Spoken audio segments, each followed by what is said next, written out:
And just picking up on that rough currents, because you did mention, going over the cliff.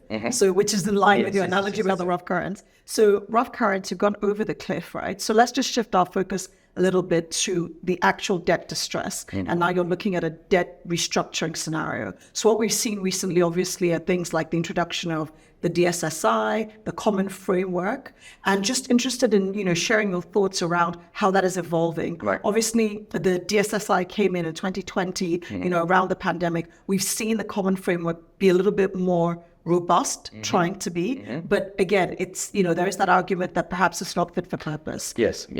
So there's a couple of points here, or a bit more that we can make.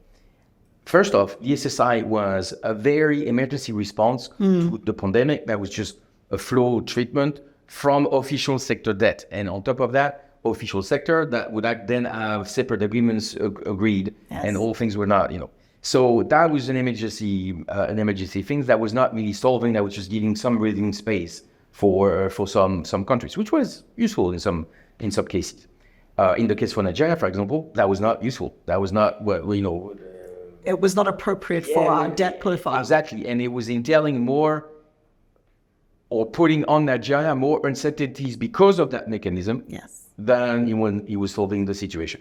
And then the common framework was an answer from the official sector, and in particular the G7/G20, to indeed have a more organized framework for dealing with really countries in debt distress.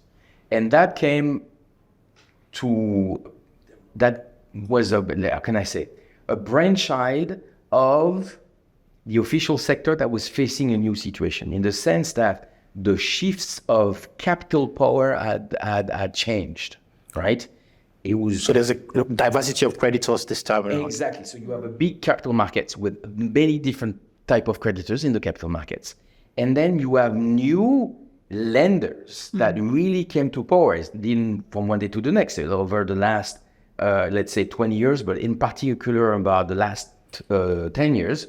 You have China, obviously. Of course. Emerging market creditor, linked to infrastructure and to what you wanted, but that was that. But you have also the south to south flows. So Middle East was, providing, depending on countries.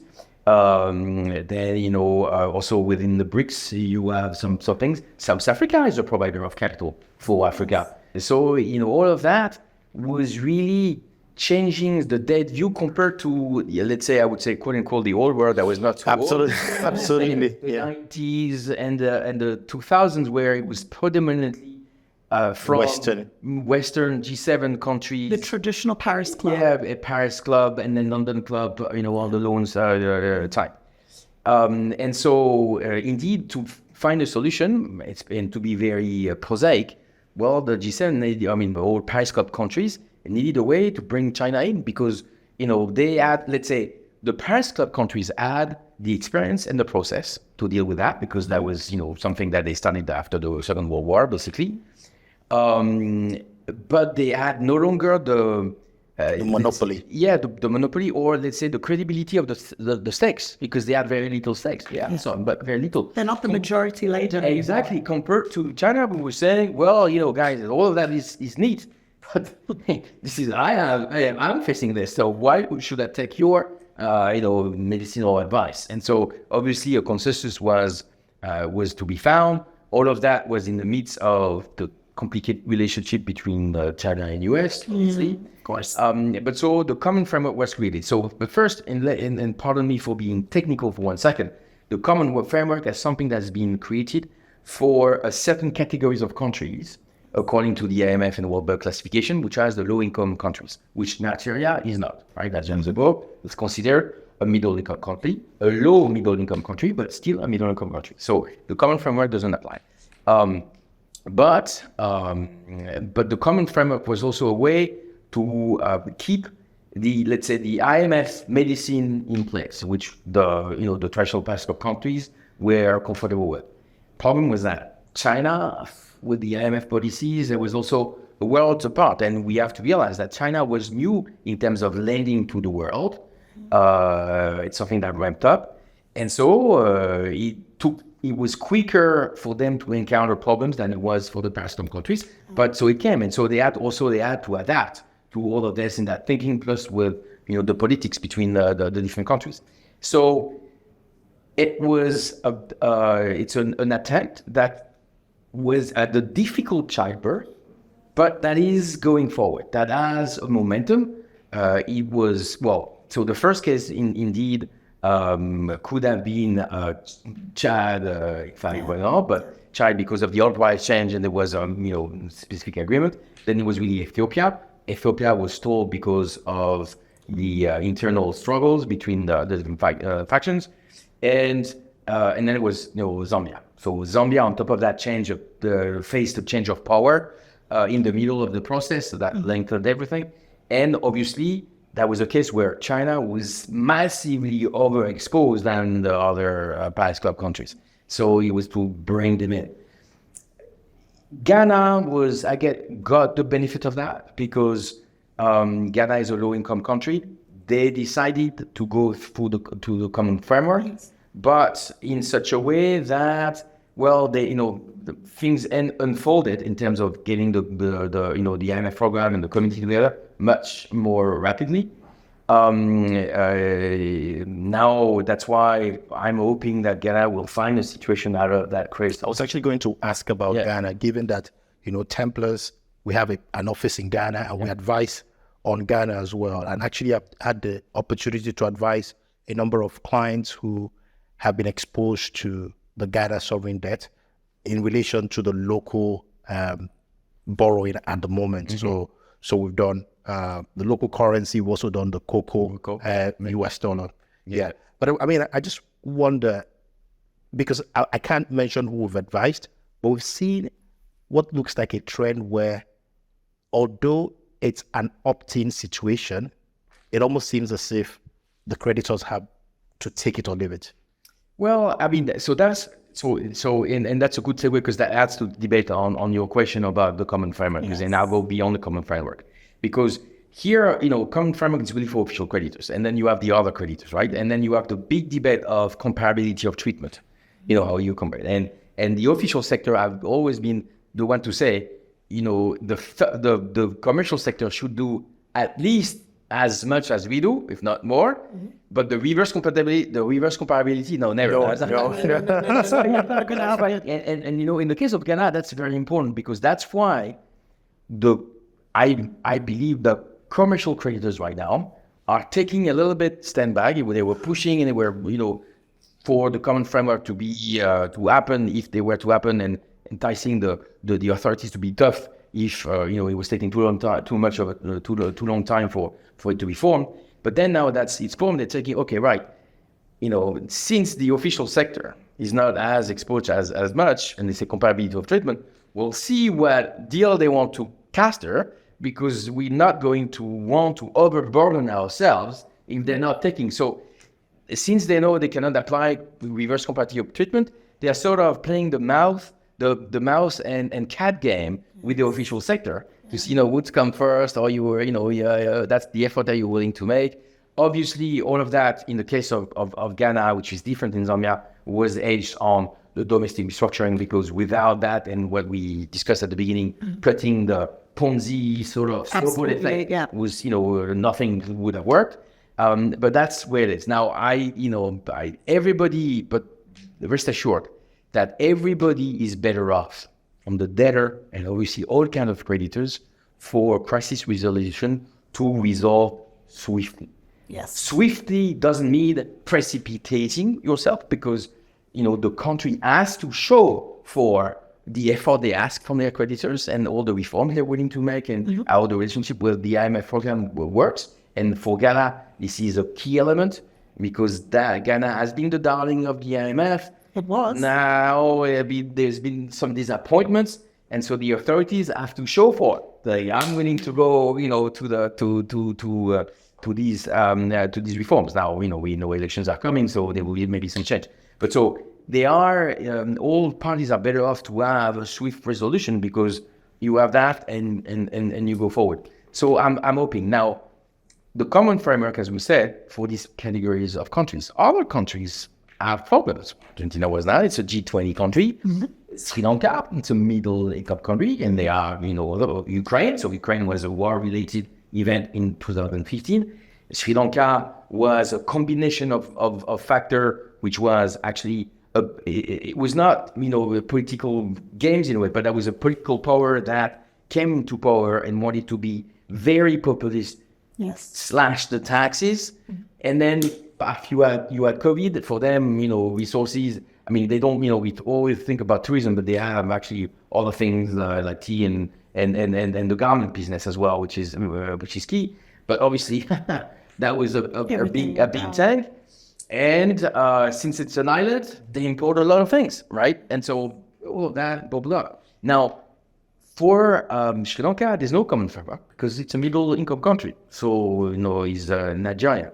And so in the case of Sri Lanka, well, the idea from the official sector and also the commercial sector is that they were hoping that there would not be a common framework because it's a institutionally stuff to put in place, right?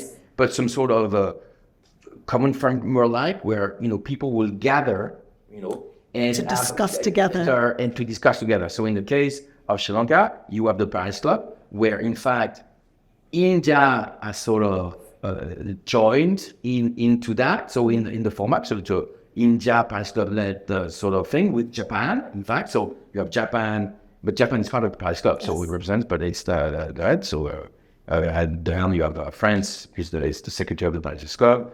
Japan, India, which helps, and they leaned over China to say, come together. So now it's it's something that is loose, but that is important so that you get that momentum of people discussing all together. Because there's one dynamic that is clear in a restructuring when you have different parties is that, well, parties have a natural tendency, except in some cases, I'll come into that, but naturally not to move if they don't know how the other person is going to, right? Of course. Is the first mover like, given too much or not enough, or I don't know, this. In some rare cases where there are some strategies, and that can be more found, I think, in commercial creditors that are ready to go for blitz action. Blitz action to basically say, okay, that is done, and I'm done with it. But that's really very rare cases. So those dynamics are important because, as we said, at the end of the day, a restructuring is definitely for a country is definitely not the end of the world, and it's especially not the end of the world if you do that in a willingness to really address some imbalances that are both, because it's not all one or the other, that are both internal that you need to change, and also adapt to external factors. And if you have that, you are ready to embark that, you have the help of the international community, and then you have the creditors and the social and the population support, then it could be a way, it's some sort of a trigger, something that helps you start in a new direction. And for example, right now I'm finishing on this, that's what I believe Zambia is doing. Right? The new administration has been working very hard to work internally and doing all these things. They got frustrated because it was taking too long for the official sector, with that to come together. But finally, that paid off, and it paid off because of the example they showed. And as we will get through this, it's still a long road ahead for them. They have steps to go, but they are set to really, in the end, have benefited from that event with minimal social costs. There's always social costs, but like with minimal and absolutely a project. But in closing, right? I think, I don't know what you think, but for me, we couldn't possibly close this without talking about Nigeria, right? Absolutely. And talking about Nigeria, I think from everything we've seen and from listening to analysts from elsewhere, it seems as if the consensus is there may be concerns around Nigeria, but Nigeria is not a candidate for restructuring anytime soon. And I suspect that maybe with following a few prescriptions, that will remain true, and perhaps Nigeria will do even better going forward. What are your views on this? Yes. So, I certainly hope so, for a country. I don't, even though, I advise countries in all that things, I would not be as as twisted as to say, I hope, for Nigeria to go through that. And because in fact, in what I work in, I like to say that I work throughout the cycle of debt in emerging economy. So that's from the financing infrastructure, liability management, so preparing this buffer, adjusting as much as you can ahead. And then you have some restructuring events. So you're not just an undertaker. Yeah, exactly. I'm not just You're an sort of undertaker. like a surgeon as well. Exactly. So I'm much less visible when I'm not an undertaker, obviously. But exactly. I'm not only an undertaker. So now for Nigeria, there are two things, right? First, I think intrinsically, yes, that would be a real shame if Nigeria would undergo that, because that would mean that the new authorities now would have taken a number of wrong turns to go to that. Clearly, Nigeria it's not an overall mass of debt issue, okay? So that they have too much debt that they can only do one thing with the new borrowing is repay their own debt. So it's not that issue. It's an issue that is more to do with the pressures on the economy, okay? Inflation, and how, so you try to steer clear and create more an industrial base in the country, yes. And not so much think about, the oil and gas and the resource, sector. And also you transform that formidable market potential that you have into an actual market. And that means, more redistribution of wealth in order to entice people and to have money to pay for services, and so enticing people to create business and in all that virtuous cycle. Now, one of the issues that is really flagged for Nigeria is indeed the government revenue to the expense of debt. Yes. But when we look at that, we looked at the federal government revenue, because the federal is the one that more borrows external. But Nigeria has also local debt, right? And the local debt, as we see in Ghana, is also the question of how you master inflation, how you deal with your currency as well, because that's a way to adjust the pressure. And so basically here you have a tug of war that is still quite cryptic to me, but I know that is there and that needs to be addressed, is how the different states within Nigeria work with the federal government so that there is optimization between the borrowing that can be done and on land, as the DMO explained, and then the revenues that come, right? Mm-hmm. And but you look even at Austria. Austria had the huge trouble between the federal government and getting the revenue, because they were saying, well, the states in the equivalent of the states and the regions in Austria, they were collecting, okay, with not passing on. So to the federal. Exactly, and so and to the federal there was some inner agreements, of that, and it led to a huge, massive restructuring of not Austria but the state of Carinthia, with a big banking crisis there, and that led to that problem. So here you have that problem of how that transcribes so that it is efficient and enables to have less pressure on that revenue to debt. Now, so that's the situation, or let's say, painted very, very, very briefly, in Nigeria. But then now Nigeria has to adjust with, or to deal with the external world. And that means two things. First, because let's say there's a lookout on who's going to be the next. And so there is, some sort of pressures in the market. People are, and so signaling and communication is key. And so the moment there is fear, even if it's unfunded, it can spread very quickly in this environment.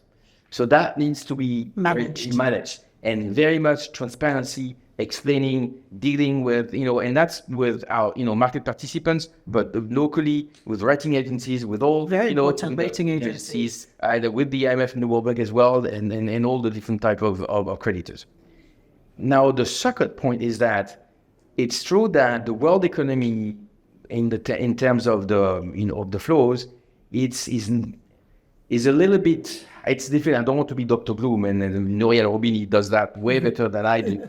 But it's true that there are challenges away, and Charles, the conference talked about it in the sense that inflation is a problem everywhere because there was low rates in Europe and facing a number of things. So interest rates are rising. U.S. Treasury 10-year is at the level of 2004 now. In Europe, we are back at the level of 2011 or something. So go up even more. But the trick thing is that these interest rates rise. First of all, take time to diffuse the effects into the wider economy. The wider economy. First, on the West End, fine. And so here in the emerging markets, obviously the first reaction to the flows is to say, okay, I'm always balancing what is my return and my risk, and I will go to the best risk return things. So if interest rate rises into the Western world, there might be more opportunity on the risk capital to leave. And so that means capital exiting. However, it's not that simple because there's currency, there are things that there are interesting places, especially in local markets. Okay, but that's a trend, and now that's a trend that is not like a one cut trend, right? It's gonna diffuse through the years, and as country and the economies adjust in Europe and the US, and also how China respond to that through the years. So that means you're gonna have waves, right? With a certain frequency, which I hope I would know, but I don't. And so the key thing of this in that if you're in a situation where, you manage as best you could, but you hit that wave at a moment where you need capital, it's going to be a difficult situation. It doesn't mean necessarily restructuring, but that doesn't mean a situation where you need those buffers and you're going to have to maneuver around. Yeah. So that's why Nigeria should be conscious that the years ahead are not clear. And definitely we have a consensus about economists that is not like the full road ahead, because many in the entire world need to adjust to a number of things, and especially the ones that carry Europe, US, China, that carry the deep movements, the deep moves, the deep currents. So knowing that, what Nigeria should do, if I have to say one thing out of my, who am I to tell Nigeria what to do? But from my little window perspective, I would say it's keep on transforming the economy to create as much as you can, because it's always an interactive world, but a stronger Nigerian economy. And you have a big asset, which is that population, and the retail economy can become with a relatively present wealth in Nigeria. So if you're able to manage that well, that will create working class and middle class. That's the key. Working class and middle class that can actually have comfortable lives, spend, and that's make your base of the economy. And in doing so, with settling the way the government works and the political system works, so that it's even clearer to everybody and your efficiency. And in doing so, creating as much buffer as you can, because there's going to be some difficult air, some shocks, and some that we can not imagine. But I'm telling you, for just one thing, just to conclude, right now a lot of people are looking at Egypt, because Egypt's situation is a bit tough. They have a number of debt coming in. It's rough. So Egypt might model through. I mean, there are in the Middle East some interest that wants to see Egypt be calm, but it's another escalation between Russia and Ukraine, for example, happens again, or something happens. That can trigger, and that was going to have repercussion, and you cannot prepare for everything. But just to say that you have to make it as best as you can here, because when rough air comes, as best we don't know what will happen, but you will go through it better if you are better prepared. Absolutely. And thank you very much David, for your insights. I think there have been a lot of illuminating points that we've discussed today. Thank you. You know, we've had the pleasure of your vast expertise in this area. So thank you very much for discussing with us today. And thank you very much for having me. It's a pleasure. And I hope to be back in Lagos soon for more the financing part than the restructuring part. Absolutely. Thank you so much. Thank you very much. Thank you.